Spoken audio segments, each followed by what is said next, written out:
मचिया ही बैठी कवसिल्या सिंहासन, राजा दशरथ सिंहासन राजा दशरथ हो। राजा 14 कोस के अवधपुर अवध के बेल सैयावध के बेल सही हो। राजा 14 कोस के अवधपुर अवध के बेल सैयावध के बेल सही हो। बोलिया त हम एक बोली त जाऊ, राजा मानऊ की जाऊ, राजा मानऊ हो। राजा कैले हूँ दूसरा बियाहवा त हमारी बहिनी संग, हमारी बहिनी संग हो। राजा कैले हूँ दूसरा बियाहवा त हमारी बहिनी संग, हमारी बहिनी संग हो। अरे होई गईले दूसरा बियाहवा तवन की बहिनी संग, उनकी बहिनी संग हो। अरे होई गाना गरिया मासोर, दूनहु रानी बाझिनी, दूनहु रानी बाझिनी हो। अरे होई गाना गरिया में सोर, दूनहु रानी बाझिनी, दूनहु रानी बाझिनी हो। बोलिया एक हम बोली त जाऊ, राजा मानऊ त जाऊ, राजा मानऊ हो। राजा कैले हूँ तीसरा बियाहवा त जहाँ मोरा केहू नहीं, जहाँ मोरा केहू नहीं हो। राजा कैले हूँ तीसरा बियाहवा त जहाँ मोरा केहू नहीं, जहाँ मोरा केहू नहीं हो। कैले है तीसरा बियाहवा त जहाँ उनके केहू नहीं, जहाँ उनके केहू नहीं हो। अरे होई गया जोधिया में सोर, तीनहु रानी बाझिनी, तीनहु रानी बाझिनी हो। अरे होई गया जोधिया में सोर, तीनहु रानी बाझिनी, तीनहु रानी बाझिनी हो।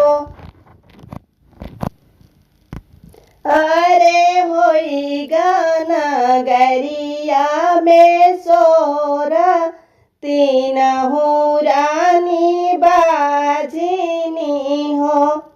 हकरौना नगरा के केवटा बेगी, चले आवऊ बेगी, चले आवऊ हो।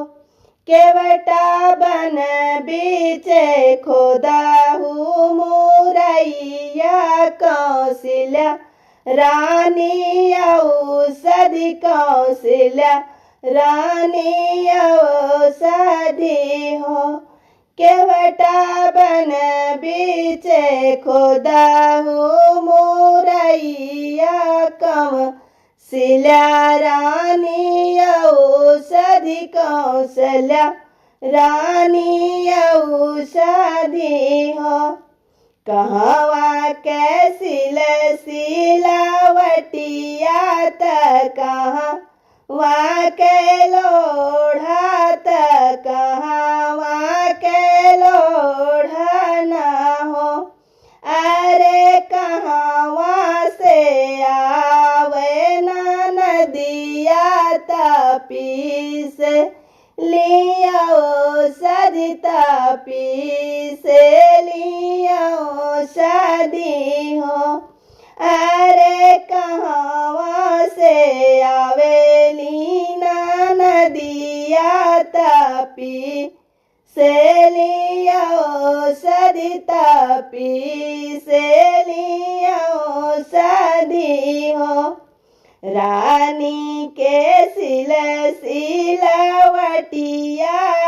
अवधपुर के लोढ़ा अवधपुर के लोढ़ा ना हो।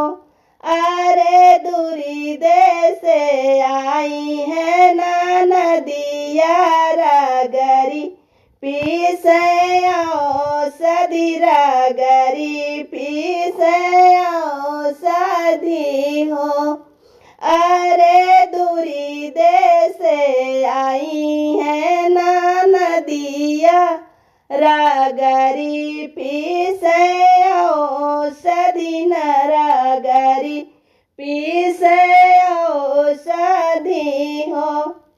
एक घूंट पिया थी कौशल्या रानी दुई घूंट सुमित्रा रानी दुई घूंट सुमित्रा रानी हो। अरे सिल धोई पिया थी के कहिया तीनहु रानी गर्भ से तीनहु रानी गर्भ से ही हो। अरे सिल धोई पिया थी के कहिया तीनहु रानी गर्भ से तीनहु रानी गर्भ से ही हो। तीनों रानी गर्भ जनावई तयत्र फहराने आचर फहराने हो। अरे होई गाया जोधिया में सोरत समय आइल असरा के हो। अरे होई गाया जोधिया में सोरा समय आइल असरा के हो। चर्चाऊ मुख के बखरिया कौशल्या रानी भरमैता सूरजू मनावई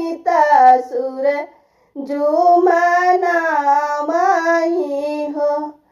सूरजू मूल निखत जिनी होई भलिया घरी जनमई भलिया घरी जनमई हो। सूरजू मूल नखत जिनी होई भलिया घरी जनमई भलिया घरी जनमई हो। जय श्री राम।